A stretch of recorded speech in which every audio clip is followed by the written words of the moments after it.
High class twelfth. तो आज हम बात करने वाले पी ब्लॉक एलिमेंट्स की। देखिए पी ब्लॉक एलिमेंट में जो पी ब्लॉक एलिमेंट है, जो पूरा पी ब्लॉक है वो ग्रुप कहाँ से कहाँ तक है? वो group 13 to 18 group P block में आते हैं। और आपने 11th क्लास में जो आपने क्लास 11th में स्टडी की है वो ग्रुप 13 और 14 की है। यहाँ पे हम बात करेंगे ग्रुप 15 की। यहाँ हम बात करेंगे वो ग्रुप 15 की करेंगे। ठीक है, ग्रुप 15 एलिमेंट्स क्या बोलते हैं? इसको हम बोलते हैं नाइट्रोजन फैमिली। क्या बोलते हैं? Nitrogen family. इस ग्रुप में आपके इस ग्रुप में आपके जो एलिमेंट है वो है नाइट्रोजन,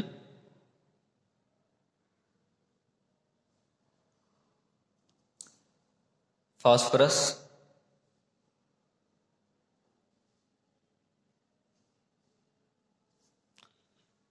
आर्सेनिक,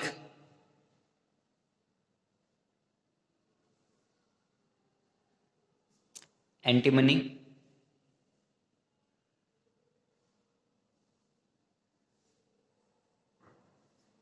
और बिस्मथ। एंटीमनी है और बिस्मथ है। ओके। देखिए जैसे हमें बहुत फेमस है हेलोजेंस। कलेक्टिवली हम FCl Br को आपने छोटी क्लास में पढ़ा होगा। कलेक्टिवली क्या बोलते हैं? इनको हेलोजेंस बोलते हैं। ठीक है, इनको बोलते हैं निकोजेंस। कलेक्टिवली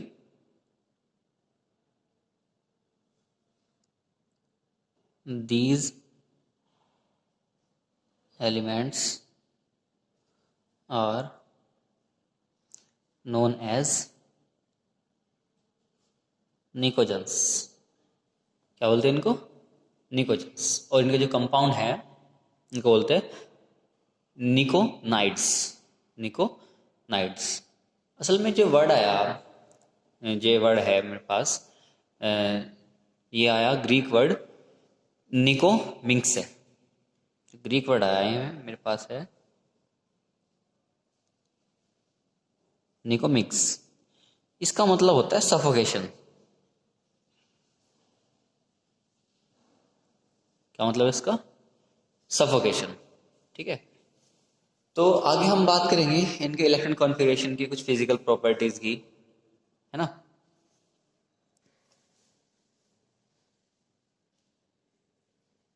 तो सबसे पहले बात करेंगे इनकी इलेक्ट्रॉनिक कॉन्फ़िगरेशन की।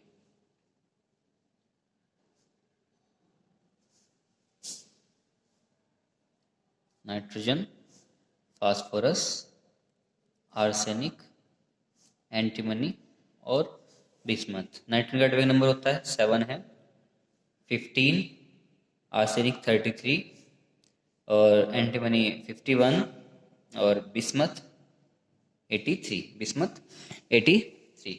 चलिए बनाइए। कैसे बनेगा ध्यान दो। एक तरीका ये होता है 1s2, 2s2, 2p भाई 2 2 4 और कितने इलेक्ट्रॉन बचे? 3। 1s2, 2s2, 2p 3। और दूसरा तरीका क्या होता है? दूसरा तरीका क्या होता है? आप हीलियम, जिसका एटॉमिक नंबर 2 है, एक नोबल गैस है, ठीक है, उसको यहाँ पर रखिए और केवल इतना लिखना पड़ेगा आपको 2s2, 2p3। ठीक है, 2s2, 2p3। ऐसे आप फास्फोरस का बना सकते हो। क्या बनेगा इसका? 1s2, 2s2, 2p6, 3s2, 3p6। गलत बन गया, 3p6 नहीं 3p3 आएगा। ये फ्लो में 3p3। अगर आपको इसका बनाना है इस तरीके से, तो आप एक काम करो, नियोन लिखिए, है ना। इसमें कितने इलेक्ट्रॉन आ गए? नियोन का एटॉमिक नंबर क्या होता है? 10। तो आपको 1s2, 2s2, 2p6 लिखने की जरूरत नहीं है। अब इतने लिखोगे केवल 3s2, 3p3। आप देख रहे होंगे कि मेरे पास जो नाइट्रोजन है वहां पे क्या आया था? 2s2, 2p3, 3s2, 3p3। अगर मैं आर्सेनिक का बनाता हूँ, जो कि मैं बनाऊंगा यहाँ पे, एक मिनट रुको, तो आप यहाँ पे देखोगे जो लास्ट लास्ट में आएगा, मतलब आउटर मोस्ट सेल का इलेक्ट्रॉन कॉन्फ़िगरेशन होगा, वो आएगा 4s2, 4p3, है ना। 1s2, 2s2, 2p6, 3s2, 3p6, 4s2, 3d10, 4s2, 3d10। यहाँ पर कितने हो गए? पूरे 30 हो गए। आगे आएगा 4s2, सॉरी 4p3। अब देखिए जो फोर्थ शेल है मेरे पास में कितने हैं? 4s2, 4p3, मतलब 3s2, 3p3, 2s2, 2p3। Okay, अगर आप इसको इस तरीके से बनाना है तो आप यहाँ पे क्या कर सकते हो? आर्गन लिख सकते हो। कितना होता है आर्गन का एटॉमिक नंबर? 18। बाकी 3d10, 4s2, 4p3। और आगे जो आप इलेक्ट्रॉन कॉन्फिगरेशन बनाओगे, जैसे एंटीमनी का बनेगा, बाद में क्या आएगा?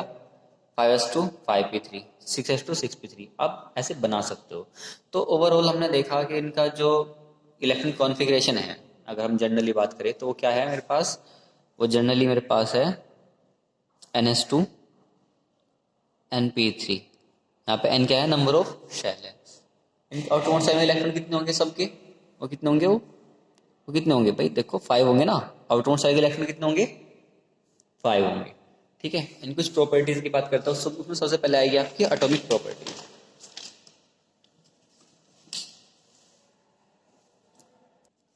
उसमें सबसे पहले आपका होगा size, atomic size.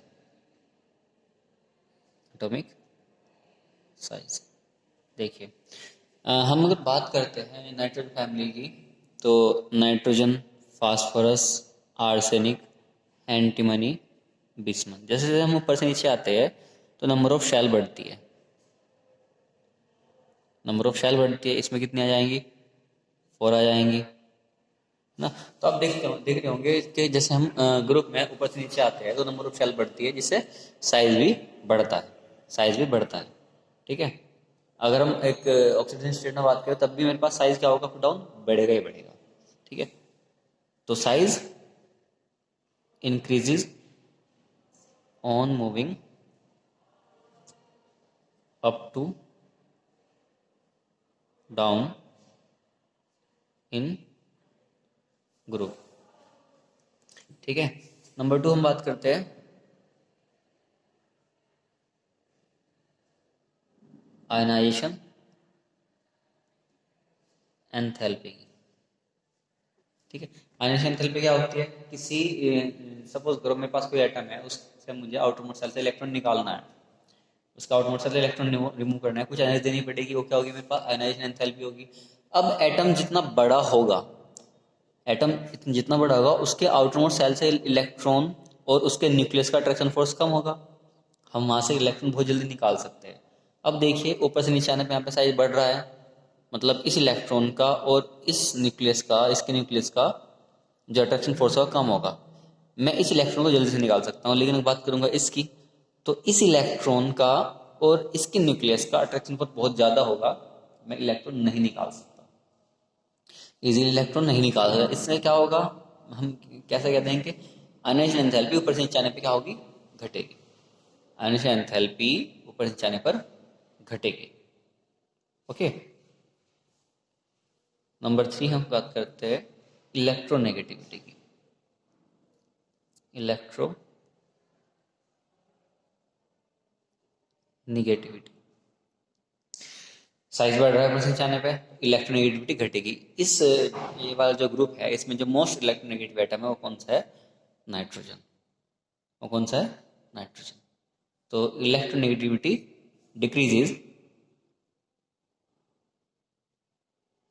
Decreases from nitrogen to bismuth. ठीक है, फिर हम फिजिकल प्रॉपर्टी की बात करते हैं कुछ। फिजिकल प्रॉपर्टीज, फिजिकल प्रॉपर्टी में बात करेंगे नंबर 1 मेटेलिक कैरेक्टर की। मेटेलिक कैरेक्टर की ये सब जानते हैं। जो नाइट्रोजन और फास्फोरस है वो नॉन मेटल है। नाइट्रोजन फास्फोरस नॉन मेटल है, लेकिन आर्सेनिक और एंटीमनी वो मेटलॉइड्स है। और बिस्मथ क्या है? मेटल है। बिस्मथ क्या है? मेटल है। ये क्या है मेरे पास? Non metal. ये है मेरे पास मेटलॉइड्स और जो है मेरे पास क्या है, मेटल। तो हम इसके एक्सप्लेनेशन दे सकते हैं कि on moving up to down in group metallic character of these element increases, metallic character of these element increases. ठीक है। नेक्स्ट हमारे पास मेल्टिंग पॉइंट है, मेल्ट एंड बॉइलिंग पॉइंट है।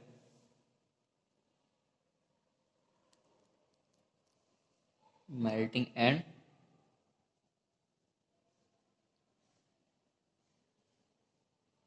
Boiling point. देखिए, जो मेल्टिंग पॉइंट होगा, melting point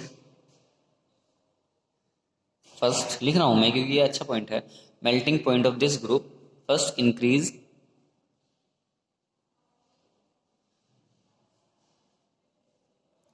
from nitrogen to arsenic and then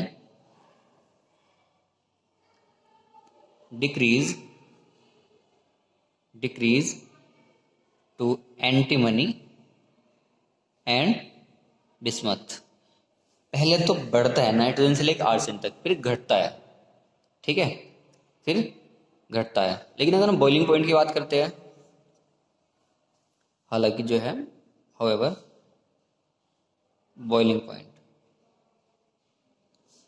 increase regularly from nitrogen to bismuth. Boiling point बढ़ता है और रेगुलरली बढ़ता है, उसमें कोई नहीं है। ठीक है। नेक्स्ट बात करते हैं हम एलोट्रोपी की। एलोट्रोपी आप जानते हो,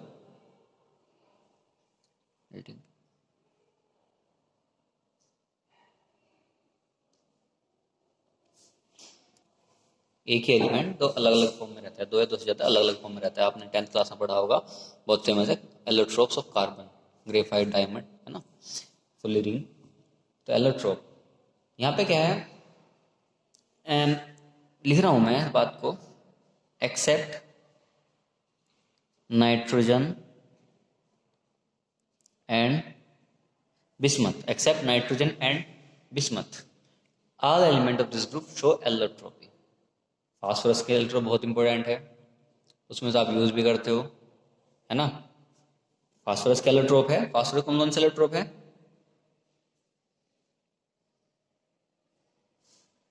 रेड उसमें से बहुत ज़्यादा इंपॉर्टेंट है।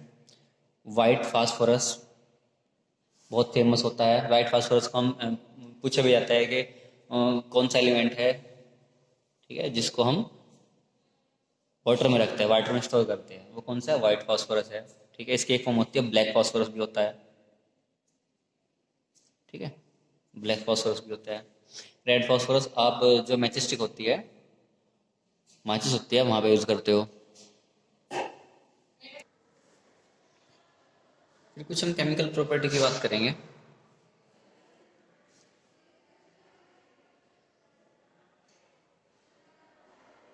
केमिकल प्रॉपर्टीज, देखिए सबसे पहले बात करेंगे ऑक्सीडेशन स्टेट की। ठीक है, ऑक्सीडेशन स्टेट की। आपको पता है इस ग्रुप में जो नाइट्रोजन है सब मोस्ट इलेक्ट्रोनेगेटिव एटम है। ठीक है। और उससे पहले आपको बता दूं मैं कि इनकी जो इलेक्ट्रॉन कॉन्फ़िगरेशन था वो था NS2 NP3। आउटरमोस्ट शेल में कितने इलेक्ट्रॉन है, 5 इलेक्ट्रॉन है। तो ये 3 इलेक्ट्रॉन का गेन करेंगे, ठीक है, और अपने अपना ऑक्टेट कंप्लीट करेंगे। मतलब क्या है, इनकी टेंडेंसी कैसी है, -3 ऑक्सीडेशन स्टेट रखने की। ठीक है, इसको बोलते हैं नाइट्राइड। वो नाइट्रोजन में है। हालांकि जो इलेक्ट्रोनेगेटिविटी है ऊपर से नीचे आने पे घटती है, ऊपर से नीचे आने पे घटती है।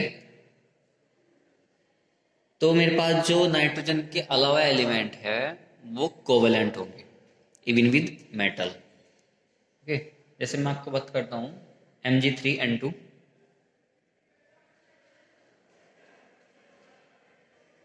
मैग्नीशियम नाइट्राइड है। Ca3N2 कैल्शियम नाइट्राइड है ना। एक और है Ca3P2। ठीक है। हालांकि यहाँ पे फास्फोरस की जो फॉर्मल चार्ज है वो तो -3 है, हम ध्यान नहीं कर रहे इस बात को। ठीक है, लेकिन ये कोवेलेंट नेचर का होगा। ठीक है, क्योंकि जो फास्फोरस है उसकी इलेक्ट्रोनेगेटिविटी कम है। ठीक है, अब अगर हम नाइट्रोजन की बात करते हैं, नाइट्रोजन तो काफ़ी सारी ऑक्सीजन स्टेट शो करता है, हम आगे पेज पे बात करेंगे। नाइट्रोजन जो बहुत सारे ऑक्सीजन स्टेट शो करता है, ये जो नाइट्रोजन शो करता है ना ऑक्सीजन स्टेट, वो शो करता है -3 से +5 तक।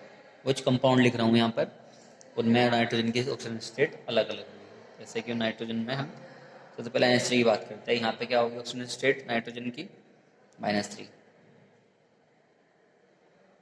ऑक्सीडेशन स्टेट क्या होगी -3।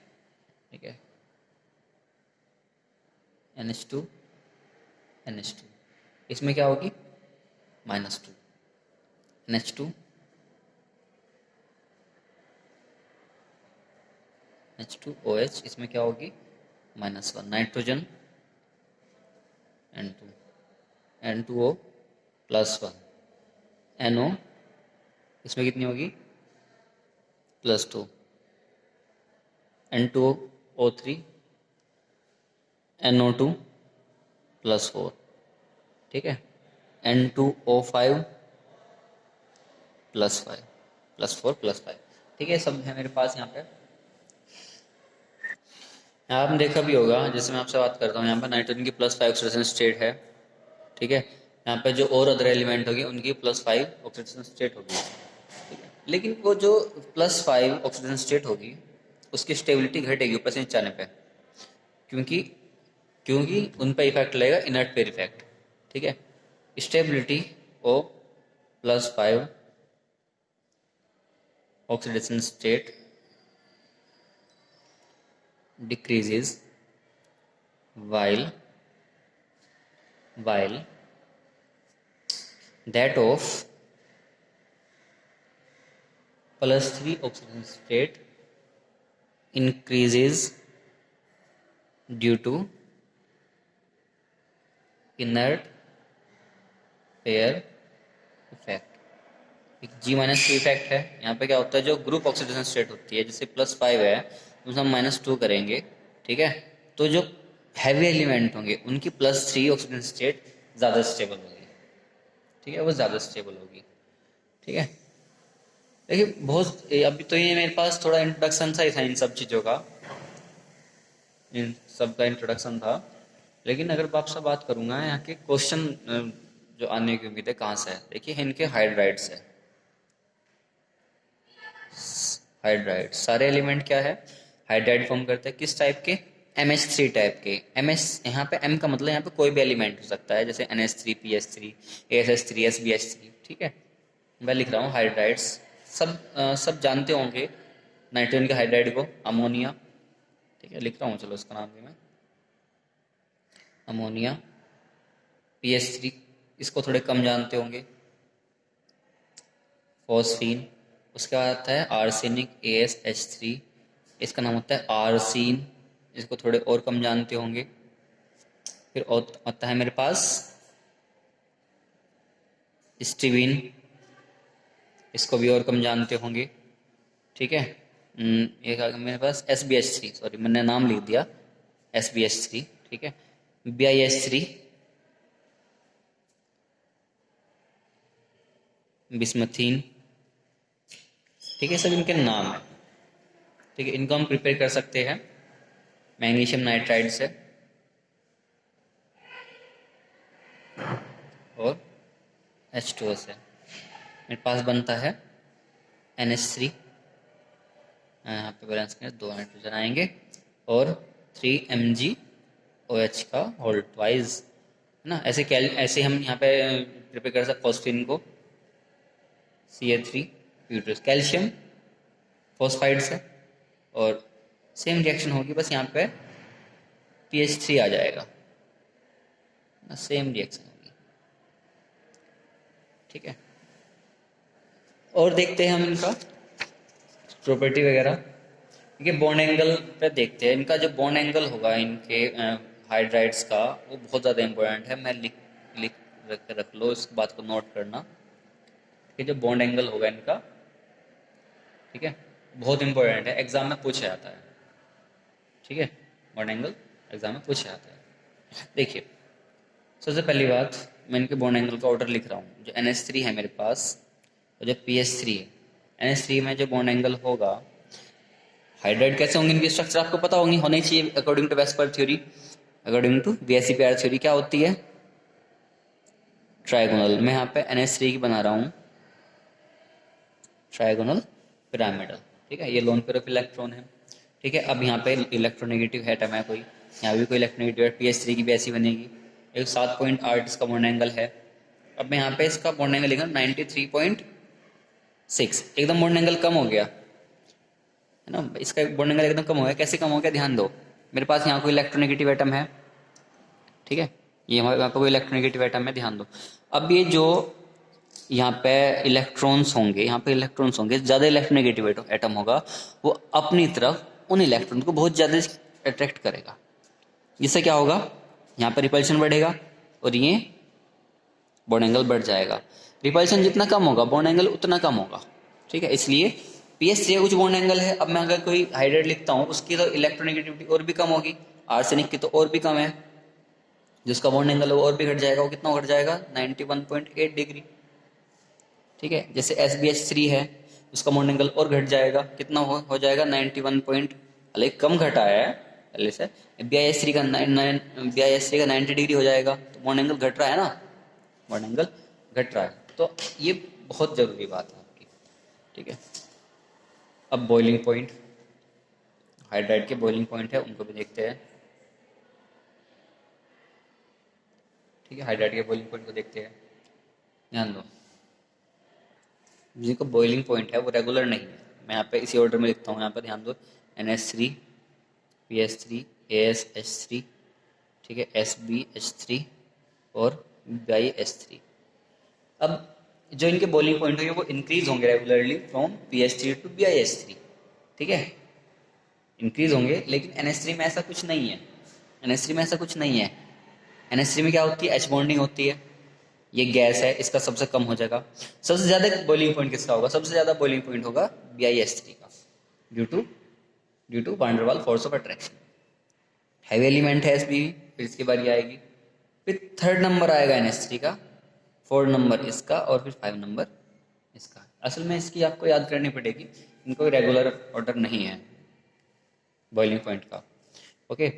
सोलिबिलिटी अगर हम बात करते हैं, सोलिबिलिटी क्या होगा मेरे पास, NH3 में क्या है, NH3 क्या है, H2 के साथ हाइड्रोजन बॉन्डिंग फॉर्म करता है, ठीक है, सोल्यूबल होगा। PS3 गैस है, ठीक है, और अदर हाइड्राइड भी हाइड्रोजन बॉन्डिंग फॉर्म नहीं करते। तो NH3 सोल्यूबल है वाटर में, जबकि PS3 और अदर हाइड्राइड इनसोल्यूबल है वाटर में, ठीक है। NH3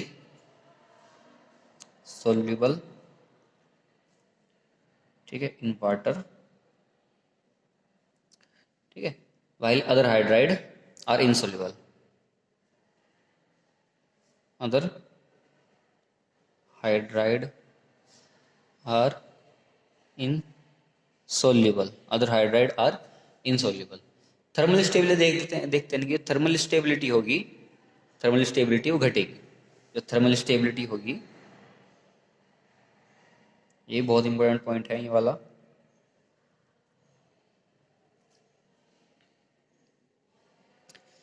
थर्मल स्टेबिलिटी वो डिक्रीज होगी,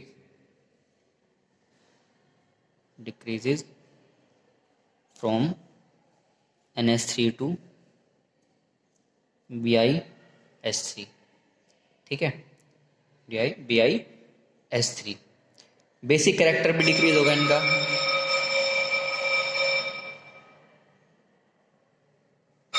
basic character decreases from NH3 to BiH3। ऐसे कैसे बेस होते हैं, ये लुईस बेस होते हैं, ठीक है, ये लुईस बेस होते हैं। ध्यान दें, ये आपके हाइड्राइड्स थे, ठीक है, ये आपके हाइड्राइड्स थे। नेक्स्ट वीडियो में हम बात करेंगे ट्राइक्लोराइड्स की, और ये हम ये ग्रुप कंप्लीट कर देंगे, नाइट्रोजन ग्रुप, नाइट्रोजन फैमिली जो होगी, ठीक है।